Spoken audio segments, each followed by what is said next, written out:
skrifgesag. The Bible authenticates itself. Het jy al die redenasie gehoor? Die Bybel bewys homself as die woord van God. It is self-authenticating. Hy het gesag in en vanuit homself. In and of itself. Well, according to the Reformers and the Reformation tradition, you can know that the Bible is this supreme, trustworthy, authoritative Word of God, first and foremost because it authenticates itself as such. There are other supporting reasons why you can have confidence in it as the Word of God, but first and foremost you can because it proves itself to be what it claims. It proves itself to be what it claims. Therefore it has authority. Sê die man van Oxford Universiteit, professor. Omdat die Bybel geen uitsprake oor homself maak nie, is dit onmoontlik dat die Bybel kan sê dat die Bybel gesaghebend is. Nee. En soortgelyk besef mens dat die kerk hierdie doktrine van buite die Bybel kry. Van waar kry die kerk dit en vir watter doel is hierdie buite Bybelse doktrines geskep? Want Jesus sê self van homself, hy sê, as ek oor myself getuig, is my getuienis nie waar nie. So hoe op aarde kan die skrif se getuienis oor die skrif waar wees? Verduidelik vir my daai ene. How can the Bible authenticate itself in truthfulness? Niemand wat gesag het dit vanuit homself nie. Wie ook al gesag het, kyk vir my kind van die Here, het gesag omdat hy self onder gesag staan. Nou wil ek jou volle aandag hê, as jou maagvel nou te styf span, dan moet jy nou iets doen om jou oë op te kry.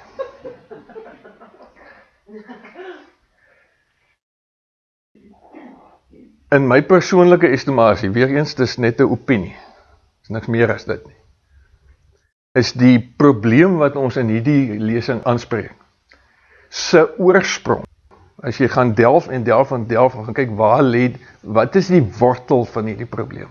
Die wortel van hierdie probleem lê daarin, dat die kerk en Christene nie gesag verstaan nie. As ons gesag verstaan het, dan het ons nie hierdie probleem gehad nie. Niemand kan gesag hê uit homself nie. Jy kan net gesag hê omdat jy onder 'n groter gesag as jouself staan. Nou die slimmes onder julle sal onmiddellik vra, nou waar eindig dit? Boontoe. Dit eindig by God die Vader. Alle gesag in die hemel en op aarde vloei voort vanuit God die Vader. Hoe weet ons dit? Want hy het alle gesag in die hemel en op aarde oorgedra aan sy seun. Wanneer? Nadat sy seun gehoorsaam was tot die dood. Toe geef hy vir hom alle gesag, hy het nie voor dit gehad. Die boek van Hebreërs sê vir ons, dat God vir Jesus, God die Vader, het sy seun Jesus gehoorsaamheid geleer. Hoe? Deur die lyding wat hy deurgegaan het. Hoekom moes Jesus gehoorsaamheid leer? Het hy nie gehoorsaamheid geken nie? Hy kom aan uit die hemel uit, hy is dan self God. Nee, hy het dit nie geken nie. Want hy het uit die hemel uitgekom en hy is self God. Want die drie eenheid gee nie vir mekaar orders nie. Dis 'n liefdevolle samesyn. En as daar nie iets is soos orders wat vir mekaar gegee word nie, dan is daar geen nodigheid vir gehoorsaamheid nie. So Jesus het toe hy aarde toe gekom het nie gehoorsaamheid geken nie. So die Vader moes dit vir hom leer, sê Hebreërs. En hoe het hy dit vir hom geleer? deur vir hom leiding te stuur. En te kyk wat doen hy wanneer hy lei. Die Bybel sê ook, 'n slaaf is nie groter as sy meester nie. So as die Here vir ons gehoorsaamheid wil leer, hoe gaan hy dit vir ons leer? Deur leiding. Ek het nou aan van mense gesê,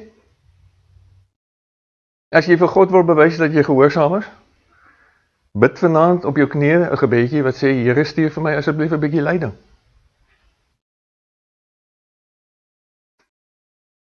God is baie getrou daar.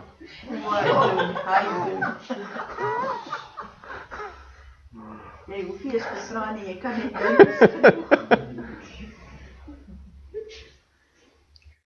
En as God jou getoets het, en gekyk het wat maak jy as jy onder druk is, of jy gehoorsaam bly onder druk, en jy bly gehoorsaam, en jy slaag die toets, wat doen God dan?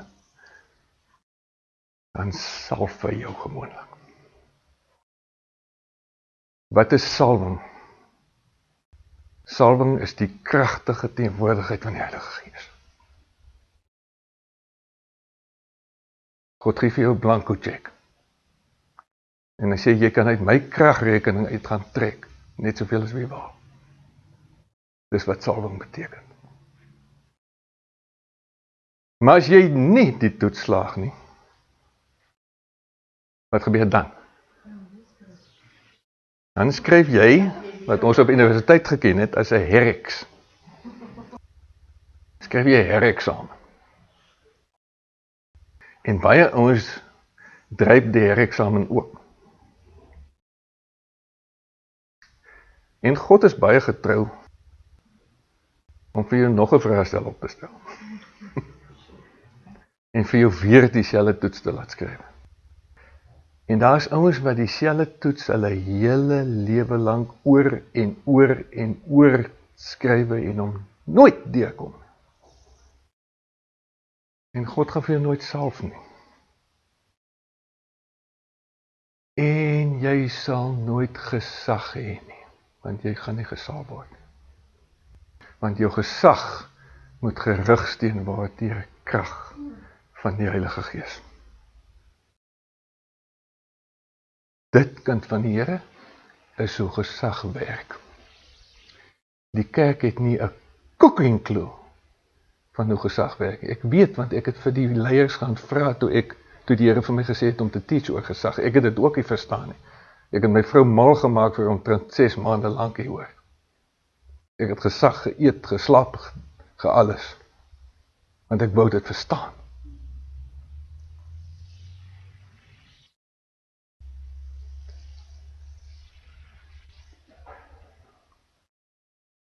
Wat is gesag? Iemand het dit eendag so uitgedruk. As God sê, hierdie vloer is rooi, lieg God? Nee, God kan nie lieg nie. As hy sê, die vloer is rooi, dan sal die vloer rooi word, want die vloer is subject to his authority. Dis hoe gesag werk. Gesag word altyd gerigsteen deur krag. Of jou eie krag, dit kan gebeur in gevalle van armies en weermagte en sulke goeders, of krag wat jy oproep, soos byvoorbeeld 'n verkeersman, wat sy 'n wit handskoen oplig, hy het nie die krag nie, 10 ton lorry hardloop reg bo hom. Maar hy het gesag weens die pos wat hy beklee. Dis hoekom die lorrydrywer stop. Want hy weet, as hy nie stop nie vanaand, kom mense hom by sy huis haal en sê vir hom, stap asseblief saam meneer. En daar is krag wat opgeroep kan word. Dis wat gesag beteken. En as iemand daarop aanspraak maak dat hy gesag het, toets hom en kyk of hy krag ook het. Is daar blaf? Saam met buite of is daar net blaf?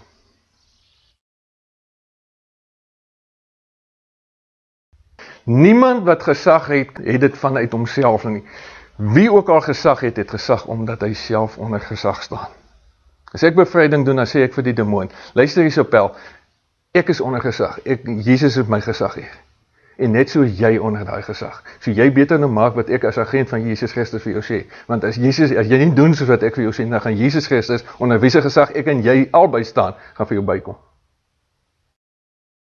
Dis hoe dit werk.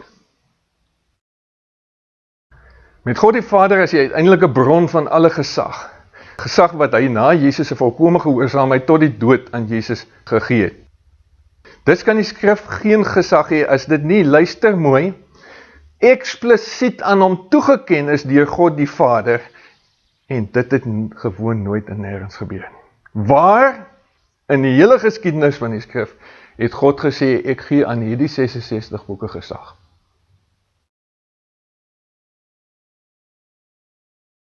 It just never happened. It's not there. God gee aan baie persone en instansies gesag. En aan tipes, ons gaan nou deur hulle gaan. God gee graag gesag weg. Ons noem dit delegering, né? Jy delegeer jou gesag. God doen dit graag en hy doen dit baie. Maar hy doen dit nooit met die skrif nie.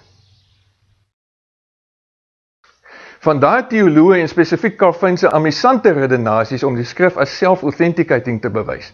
Dis gewoon onnozel en bewys dat Calvin geen idee gehad het oor hoe gesag werk nie. Duidelik was hy 'n blote 30-jarige nat agter die ore prokureurtjie en nie 'n gesoute generaal nie. Want dis wat hy was. Generaals weet hoe gesag werk. Calvin het nie geweet of besef dat die toets van gesag nie in aansprake lê nie. Alle geestelike gesag, in die Bybel noem dit in Grieks exousia, word gerigsteen deur bonatuurlike geestelike krag, dunamis. Teddy Roosevelt het gesê, as Amerikaanse president, het gesê, as 'n Amerikaanse president samesprekings voer met 'n vyandige ander land, hy sê, then you speak softly and you carry a big stick.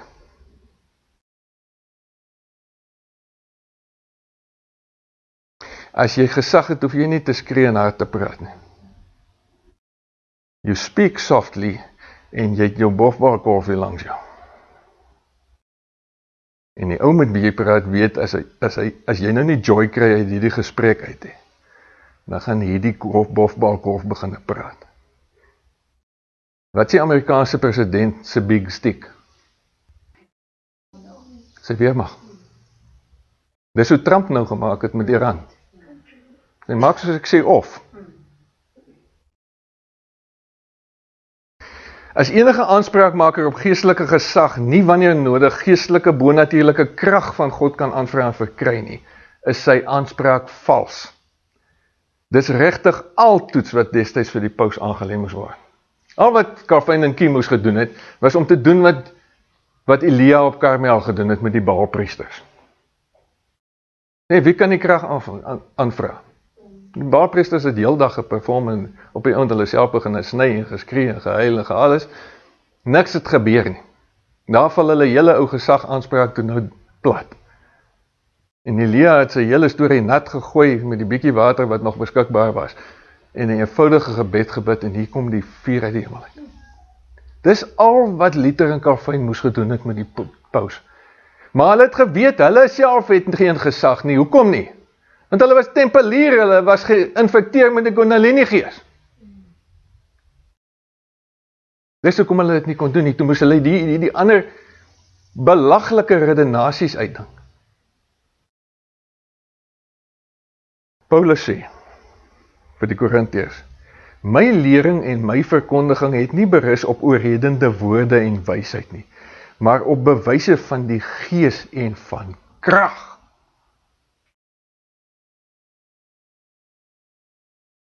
Hy sê, julle het allerhande dinge te sê, Korintiërs, want hulle het vir hom 'n brief geskryf mos, nee. Hy sê, julle het allerhande dinge te sê, en daar is ouens wat baie rammetjie uitnek is daar by julle en vir my badmouth. Hy sê, maar as die Here wil, sal ek binnekort na julle toe kom. Dan sal ek die verwaandes se krag leer ken, en nie net hulle gepraat nie. Want die koninkryk van God bestaan nie uit 'n gepraat nie, maar uit krag. Ons gaan 'n bietjie Karmel speel as ek daar by julle kom.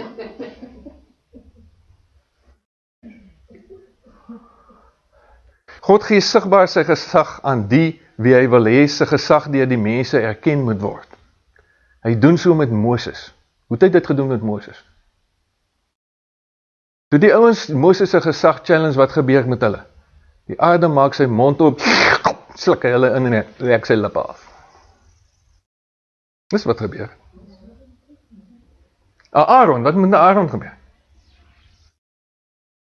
Kom ons sit die staf in die ark. Môreoggend kyk ons wat gebeur het. Die volgende oggend?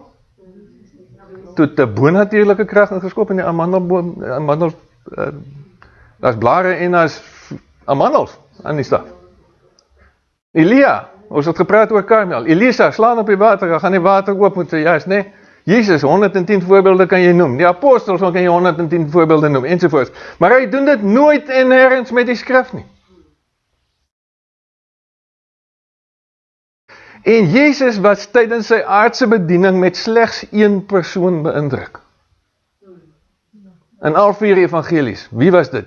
Die Romeinse hoofman oor 100, wat bewys het dat hy verstaan hoe gesag werk. Wat het die hoofman vir hom gesê? Hy het gesê, jy hoef nie na my huis toe te kom nie, ek verstaan hoe gesag werk. Ek sê vir my een dienaar, vir my een troep. Hy sê, gaan so toe, hy sê, dan gaan hy. En ek sê vir die ander ene, gaan so toe, dan gaan hy. Hoekom gaan hy troep? Want hy weet, as hy dit nie doen, dan is daar moeilikheid. Hy het gesê, Jesus, u hoef nie na my huis toe te kom, u kan dieselfde doen, u eie dienaars. U kan vir hulle sê, gaan, en hulle sal gaan. U kan vir die ene sê, gaan, en hy sal gaan. Jesus sê, selfs in Israel het ek nooit so geloof tegengekom nie. Hy het beïndruk met die man. Hy verstaan hoe gesag werk. Nou, as Jesus vandag na die kerk toe moet kom,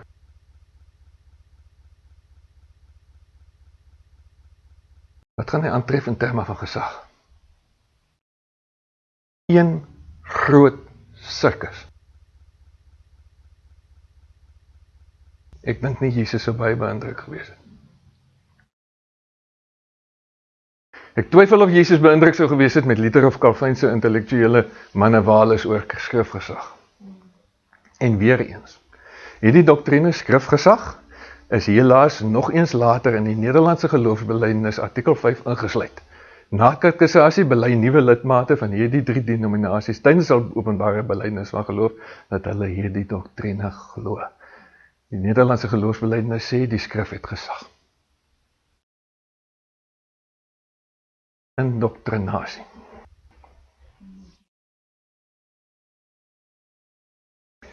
Dink mooi oor die volgende stelling. Is dit waar of is dit nie waar? Die gelyktydige onderrig in en aanleer van doktrines is gelyk aan indoktrinasie. Is dit waar of nie? Daar is iemand wat onderrig gee in doktrines en hy het studente wat hierdie doktrines leer, is of is dit nie indoktrinasie?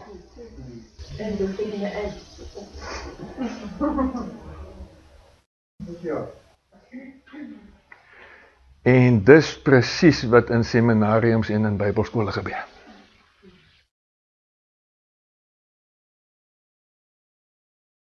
Onderrig in en gelyktydige aanleer van doktrines. Seminariums en Bybelskole is indoktrinasie instansies. En die produkte van hierdie instansies is geïndoktrineerdes. In die spreektaal staan hulle bekend as predikante en pastore. Jammer om dit te sê, mense, maar ons moet begin eerlik raak oor dit. En dan stel ons hierdie geïndoktrineerdes aan as gemeenteleiers en betaal hulle 'n salaris om op hul beurt weer vir ons te kom indoktrineer. Maak dit sin? Ja. Verdraaiing. Die skrif of Bybel kan nie gebreek word nie. Dis 'n eenheid.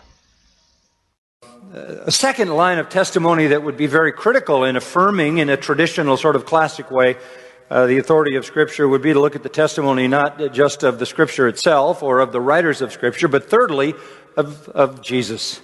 What did Jesus think of the Scripture?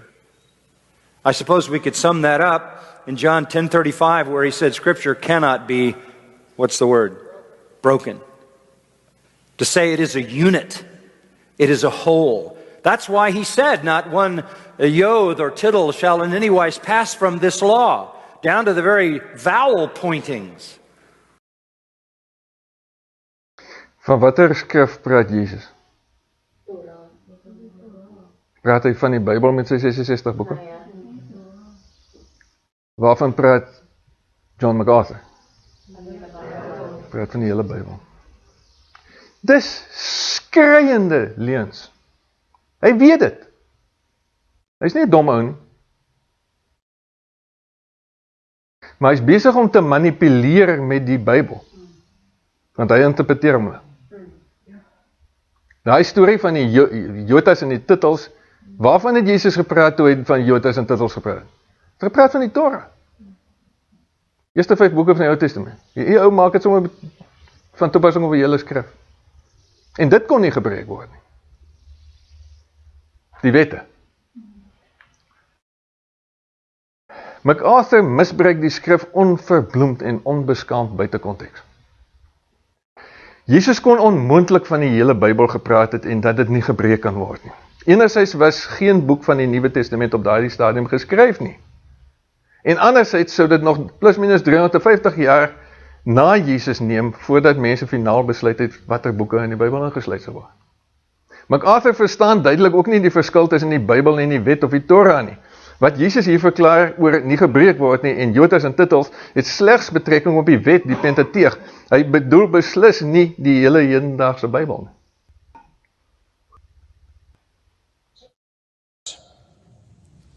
And God has sworn in His revelation, the Holy Bible, that He has spoken the truth, the whole truth, and nothing but the truth. This is true. It is all true, and nothing in it is untrue. It is also all the truth that God desired to reveal to us. The rest is left for us to know in eternity. Waar het God gesê, the Bible is the truth, the whole truth, and nothing but the truth? Jesus sê dit van homself, ook nie in daai formaat nie, maar ja, hy sê soiets. Ek het die opskrifie gemaak, God sê dinge van die Bybel wat nêrens in die Bybel staan nie. Letterlik elke stelling van MacArthur in hierdie video is 'n leuen. Nie 'n enkele bewering van MacArthur is in die Bybel te vind nie. Hoekom nie? Want daar is nie 'n enkele teksvers in die ganse skrif wat betrekking het op die ganse skrif. Ek sou bitter graag by MacArthur wou verneem na watter Bybel Jesus verwys het. Want nie 'n enkele boek van die Nuwe Testament was al geskryf toe Jesus hierdie woorde gesê het. Ons gaan heelwat video's van John MacArthur kyk. Die rede daarvoor is bloot dat die prediker baie selfversekerd vele van die misbruik en aanwendingsflaters van kerkleiers ten opsigte van die Bybel verbaliseer. Die doel is nie om vir John MacArthur te kleineer nie. Sy onverantwoordelike en dikwels oneerlike uitsprake verteenwoordig bloot die indoktrinasieparadigma waarin 'n beduidende persentasie kerkleiers wêreldwyd vasgevang is. Wanneer ons sy video's speel, moet jy in jou geestesoog 10.000 kerkleiers op preekstoele hierdie uitsprake sien maak, want hulle sê dieselfde goed as hy. Dalk jou eie kerkleier. Nog 'n video, verdreiings. Moenie aan die skrif toevoeg nie. Van watter skrif praat ons? And you have in Deuteronomy 4:2, do not add to Scripture. You have in Revelation 22:18 and 19, do not add to Scripture, do not take away from Scripture. It is in total, complete, and infallible.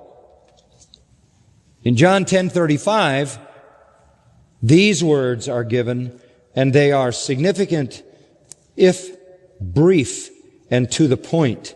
And as always, the Lord's economy of words is stunning. In the 10th chapter of John's Gospel, verse 35, Jesus says at the end of the verse, the Scripture cannot be broken. The Scripture cannot be broken. It is like a chain. All the verses are linked. All the chapters are linked. All the 66 books are linked. The testaments are linked. And there is nowhere where it can be broken. There is no place where the chain could be broken.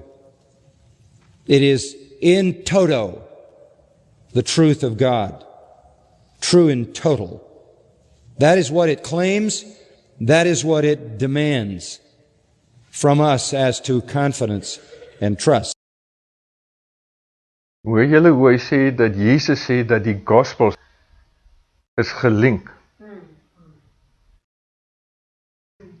So Jesus sê vir die mense dat hierdie biografie wat ek nie aangevra het nie, wat die ouens na my dood gaan skryf, is gelink aan mekaar soos the links of a chain. Ek kan nie verstaan dat hy absolute snert praat nie.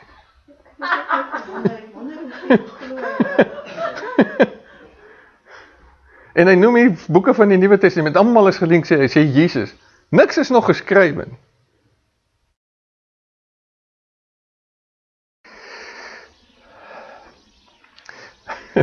Het julle opgelet dat hy sê, in Deuteronomy staan daar, don't add to scripture. Nou as ons dit letterlik opgeneem het, dan was ons Bybel net 4 boeke lang, want Deuteronomium is die 4de ene.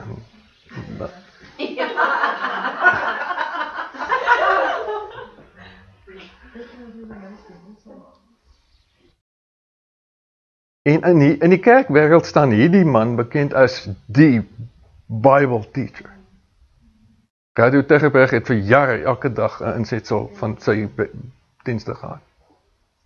Ook even Jannes, kan nou net die konteks verduidelik van die twee skrifte van Moenie Erg nie. Se afvang Openbaring was rol Griekse skryfing soos jy hoor. Wat is die konteks van die eerste skrif? Onthou, as jy in die ou dae gesit het met die boek van Deuteronomium en daai tyd wat hy geskrywe is, en jy die ding nou oopgerol en jy kom by daai ding wat hy sê daar uit. Wat het in jou kop aangegaan, waarvan praat dit? Van die boek, die rol, waarmee jy nou besig is. Dis waarvan het praat. Deuteronomium sê dit van Deuteronomium en Openbaring sê dit van Openbaring. Daar was nog nie 'n Bybel nie, daar was nog nie 'n kanon nie. Dis absolute snert om dit van toepassing te maak op die hele Bybel. En ons gaan net so 'n kamera skoot gee van hierdie ou se kerk. Daar sit honderde mense en hulle vreet al die goed op vir soetkoek. Want Christene is mos nie veronderstel om te dink nie, nê?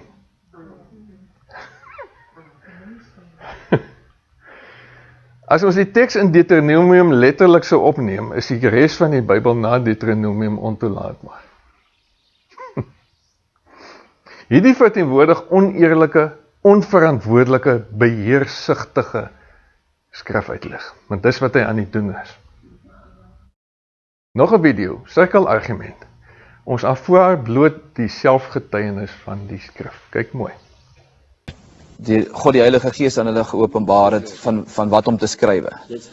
En dan het dit nou, deur hoeveel jare is die Bybelboek dan nou bymekaar gebring en hoe kan ons sê die 66 boeke is dan nou skrif gevind en ons aanvaar dit as deel van die kanon? Ek dink dis ons geloofsverhouding tot die boek, want die boek getuig dat dit die woord van God is. En daarom aanvaar ons die selfgetuienis uit die boek dat dit van die Here is. Dr. Willem Maree, die groot ikoon van die NG Kerk, wat die boek geskryf het. Ek glo in die Bybel, dis waarmee die onderhoudvoerder daar in sy handmes het.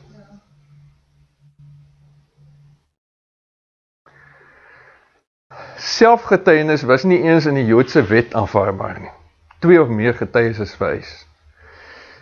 Dis duidelik dat hierdie sirkelargumentverklaring van hoekom die Bybel as die woord van God beskou behoort te word, in seminariums en Bybelskole aan studente geleer word, en dit dan tot in 'n ouderdom hierdie argument papegaai gewys aan ander opdwing. Dis wat Willem Maree hier besig is om te doen. Hulle leer dit in seminarium en hulle perret dit terug vir hulle gemeentes.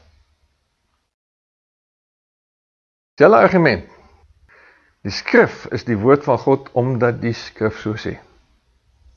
So ek is die koning van Engeland, omdat Eben sê, hy is die koning van Engeland. If we're going to come to Scripture, if we're going to read it, if we're going to look to it, we're going to have to let it tell us what it is. And what it tells us very clearly is, it is the Word of God. So ek is die koning van Engeland, hoor.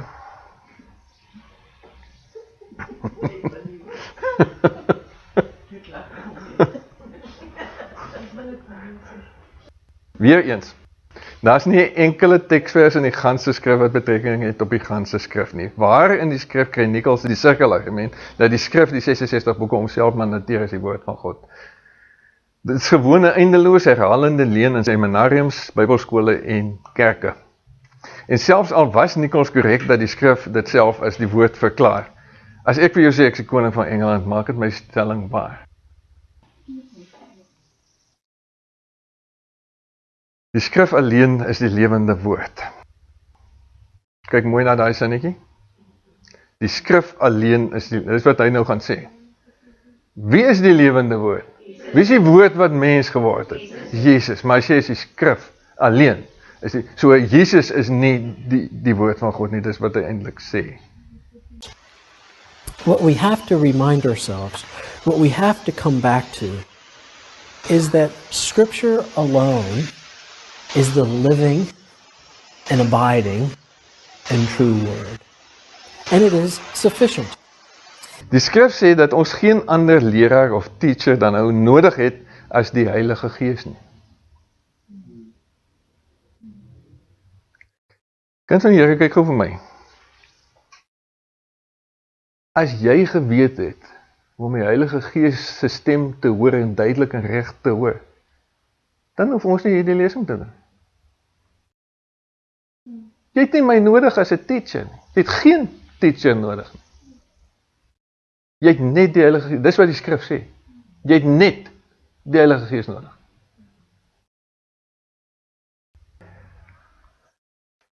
En dat die Heilige Gees ons in alle waarheid sal lei. Hoe op aarde kan die skrif alleen die woord van God wees?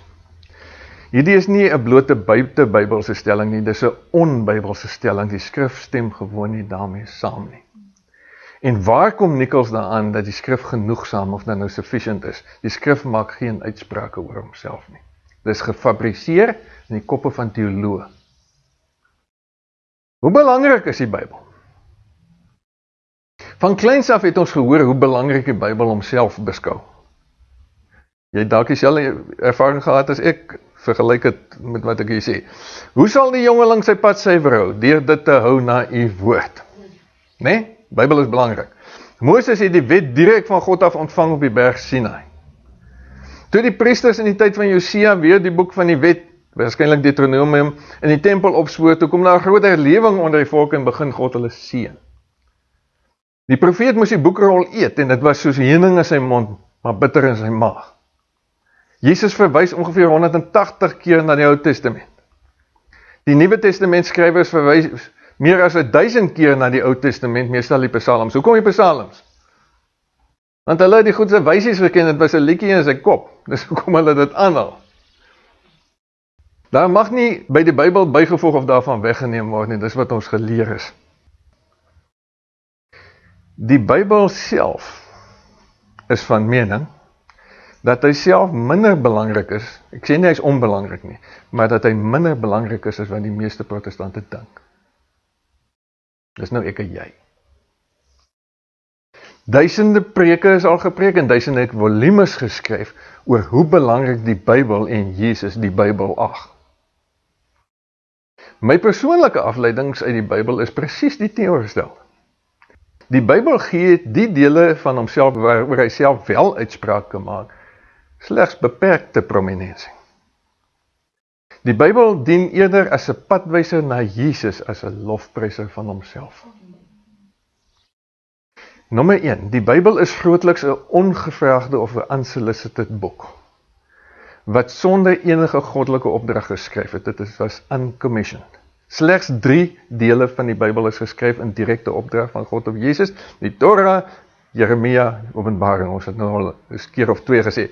Die res van die Bybel is ongevraagd en sonder enige goddelike opdrag geskryf. Selfs die 4 evangelies was die skrywer se eie idee. Jesus self het nooit enige boek geskryf nie. Het jy al daar gedink?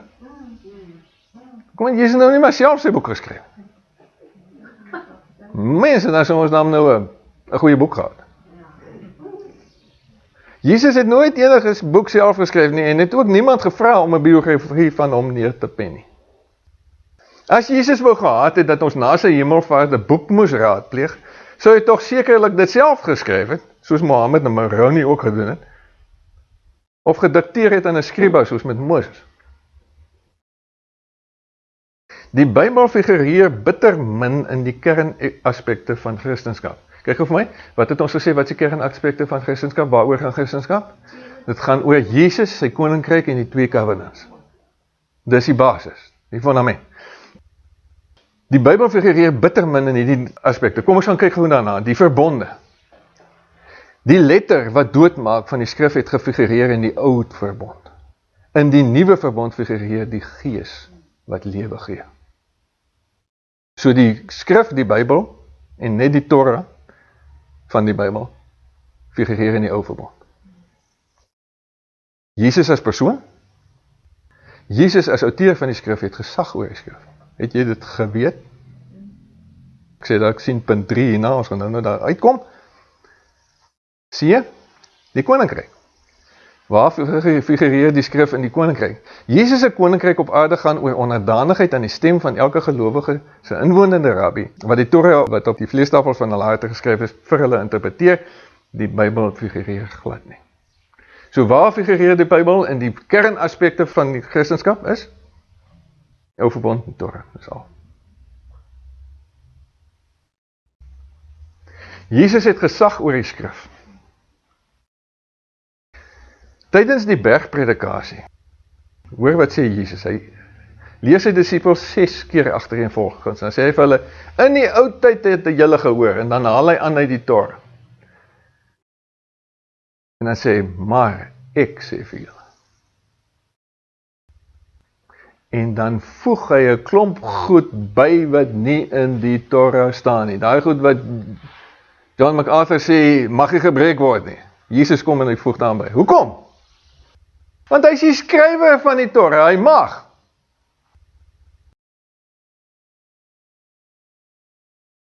Jesus verklaar, tweede voorbeeld. Die seun van die mens is Here van die Sabbat. Die skrif sê, jy moet die Sabbat hou. Jesus sê, ek gesag oor die Sabbat. Hy sê, die Sabbat is vir die mens gemaak, nie mens vir die Sabbat. Derde voorbeeld, Jesus verklaar, 'n nuwe gebod gee ek aan julle. Die Torah sê, jy mag nie byvoeg nie. Jesus sê, ek sit 'n nuwe gebod by. Want ek het gesag hou. Dikwels wanneer Jesus na die skrif verwys, doen hy dit bloot om te beklemtoon dat die skrifte oor hom handel. Waar doen hy dit? Hy doen dit in die bergpredikasie. Hy sê, ek het gekom om die skrifte te vervul. Skrifte gaan oor my. Die Ou Testament gaan oor my. Jesus se skrifvoorlesing in die sinagoge. Jesus staan op in die sinagoge.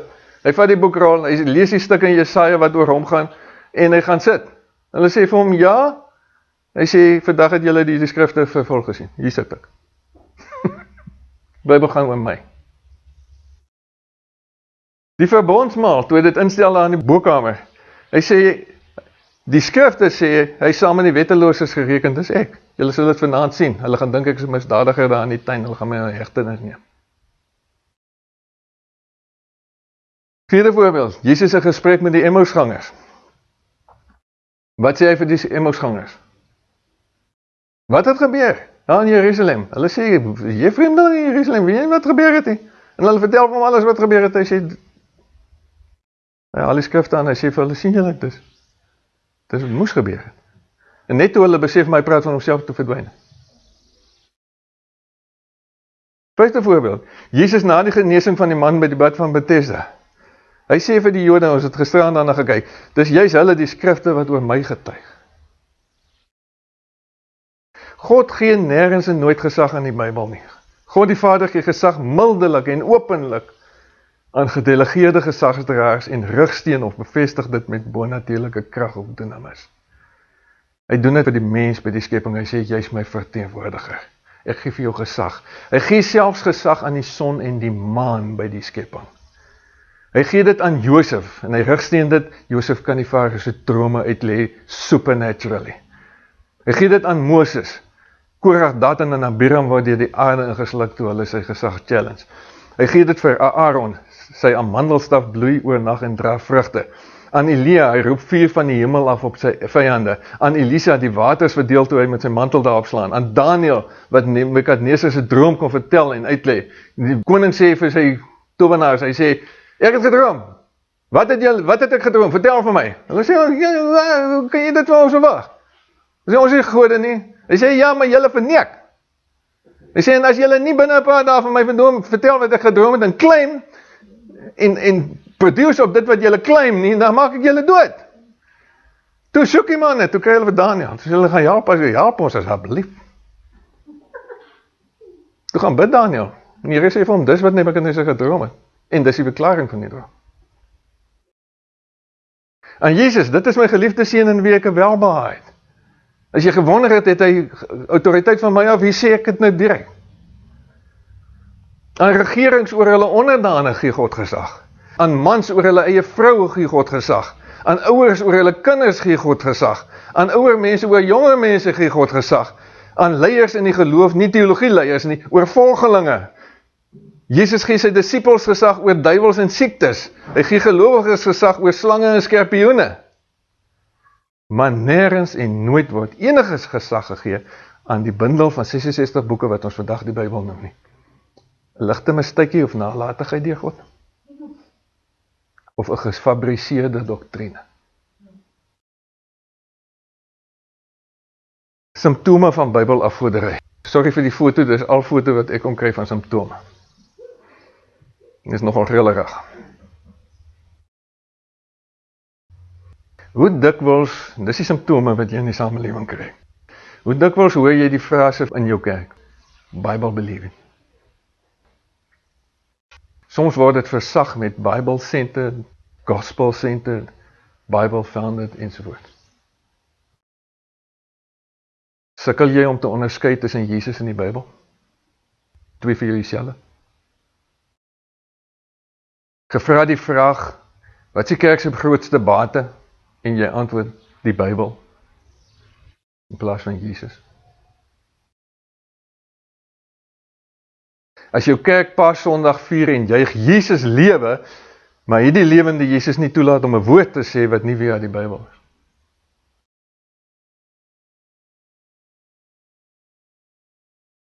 As die woord Bybel, of woord, of logos in jou kerk se naam voorkom.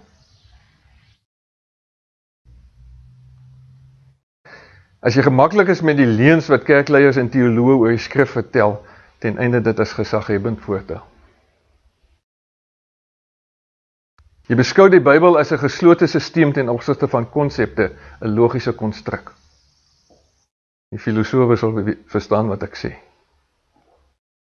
Jy is vinnig om die Bybel te verdedig, maar nie om die Heilige Gees te verdedig. En ek het dit hoeveel keer gekry in my navorsing oor die lesing. Ek met mense begin praat oor wat ek van plan is om te teach, en begin hulle onmiddellik die Bybel verdedig. Niemand het die Heilige Gees verdedig ooit nie. Jy beskou die stryd van die Christelike geloof as 'n stryd om die verstand. Battle of the mind, gedagtewêreld, siel, nie gees nie. Ons stryd is nie teen vlees en bloed nie, en ook nie teen intellek of doktrine nie, maar teen geestelike entiteite. Jy beskou Christendom as die godsdienst of religion van die Bybel, nie 'n verhouding, 'n relationship met 'n persoon nie. Dis die simptome van die afgodsdienst. Jou verhouding met en kennis van jou Bybel is sterker en beter as jou verhouding met die persoon van Jesus deur die Heilige Gees. Simptoom 12, cessationalisme. So in Engels genoem word, streepteologie, cessationalism. Stamwoord cease, gestop. Gawes het gestop, 5 ampte het gestop, God praat nie meer deur sy Heilige Gees met mense, behalwe deur die Bybel. Sensasionalisme is per definisie Bybel verafgoding. En dit klassifiseer sodanige streepteologie kerke wat hierdie dwaalleer aanhang per definisie as sektes. 'n Boek, luister mooi, word in die plek van die geskeurde voorhangsel voor die allerheiligste ingedruk, om gelowiges se toegang tot Jesus voorwaardelik te maak.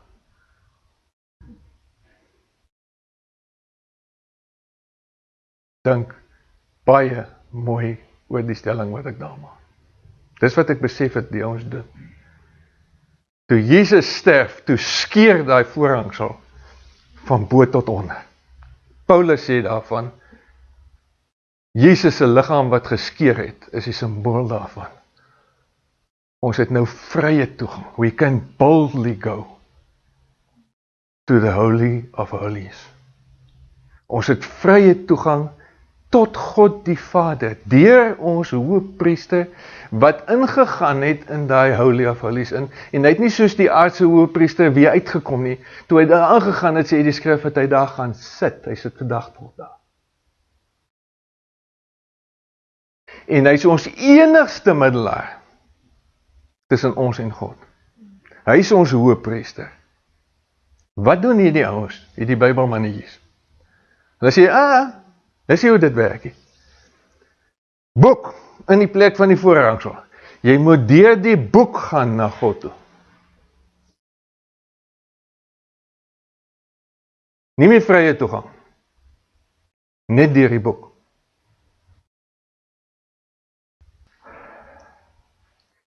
En as jy godsdienste gaan bestudeer, soos ek hulle in my lewe bestudeer het, dan sê jy agterkom dat onmiddellik as jy met 'n alternatiewe mediator sit, behalwe Jesus, dan is jy onmiddellik besig met 'n heidense godsdienst.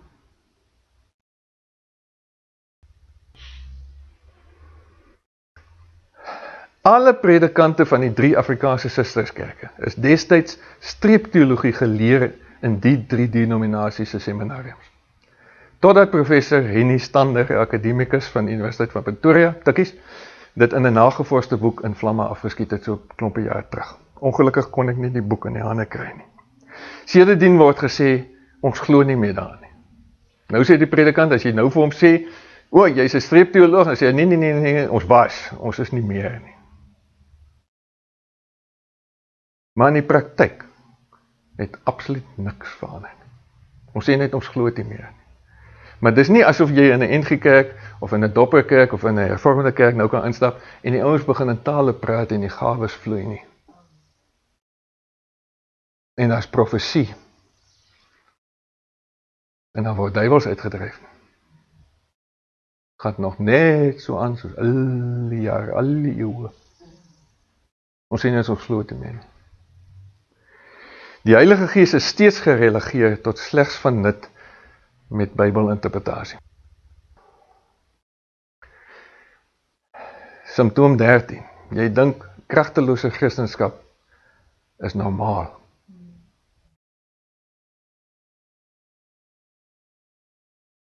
There will be terrible times in the last days. Terrible. People will be lovers of pleasure rather than lovers of God. Having a form of godliness but denying its power. Have nothing to do with them.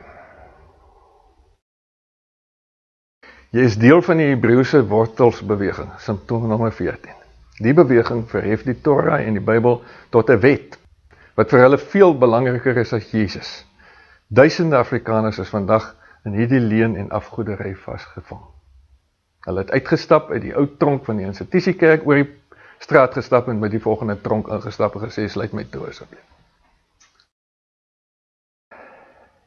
Die gevolge van Bybelafgoedery. Volle beheer oor die kerk deur die kerkamptenary. Geesloosheid. Intellektualisme. Soulish in plaas van spiritual. Ek weet nie hoe om dit in Afrikaans te sê. kragteloosheid. Die Heilige Gees kan nooit vloei in die kerk. Christene word nooit geleer hoe die stem van die Heilige Gees klink nie. Christene word nooit geleer hoe om die geldigheid van die stem van die Heilige Gees te beoordeel. Eindelose, gesigslose sisteme, stel reëls, want dis maar wat 'n sisteem is, word geïmplementeer as plaasvervangers vir die Heilige Gees. Mense, hoe meer sisteme daar in 'n kerk is, hoe minder gees is daar. Dis die krukke van geesloosheid. Kerklidmate bly lewenslang babas. Hy het immer 'n geleerde interpreteerder nodig om te weet wat God vir hom sê. Ek het op universiteit destyds 'n boekie gelees van Juan Carlos Ortiz. In een van sy hoofstukke titel hy sê The Eternal Babyhood of the Believer. Jy kom as 'n klein babietjie in die kerk aan. Jy kwalifiseer nooit. Jy sit as 70 jaar daar, jou koppie knik al en as 80-jarige en jy bly nog steeds net 'n skapie. Klein voeltjie wat elke week in die bank kom sit, sy bekkie oopmaak en die groot voel gee vir hom kossies vir die week, om sy tank vol te maak. En ek sluit af, die charismania kerk is nie die oplossing. Dit mag voorkom of ons in hierdie lesing die Pinkster of charismatiese kerk adverteer. Hoegenaamd nie. Dis hoegenaamd nie wat ons wil doen nie. Trouwens, ons propageer geen institusiekerk. Die reeks waarvan hierdie lesing 'n onderdeel is, gaan oor huiskerke. Die handelinge model van kerkwees. En glo ons die model wat die kerk van Jesus in die eindtyd sal fasiliteer. Dis waartoe ons op pad is met hierdie lesing. Ongelukkig het die institusiekerkmodel die hele idee van 'n kerk gelei deur die Heilige Gees in ons dag verwring en vermoor. Die skouspel element wat enige institusiekerk na hulle kerkbyeenkomste bring, het veroorsaak dat kerkleiers onder druk is om lidmate deur skouspel te werf en te behou. Hierdie druk het in ons dag veroorsaak dat sommige charismatiese kerke suiwer New Age en occult bedryf, met die Kundalini gees wat aan 'n 4 voet in hulle dienste rondhardloop. Hierdie sirkusse is nie die oplossing vir die liggaam van Christus nie. In die res van die reeks sal ons onder andere die antwoord tot die strukture van die kerk bespreek. Dis 'n reeks wat nog nie bestaan op hierdie stadium. Indien u hierdie aanbieding leersaam gevind het, wil ons u vriendelik vra om dit te oorweeg om 'n donasie aan Trumpet Call te maak. Trumpet Call is nie 'n kerk nie. Trumpet Call is 'n bediening wat vanuit 'n privaat huis bedryf word. Ons vorder geen tiendes van enige lidmate in nie. Ons doen ons werk doodgewoon met die donasies wat ons van goedgesinde ondersteuners ontvang. Op die skerm gaan ons vir u gee 'n snapscan diagram wat u kan scan met u selfoon om aan ons 'n donasie te maak. Baie dankie vir u vriendelike ondersteuning. Ons waardeer dit. God seën u.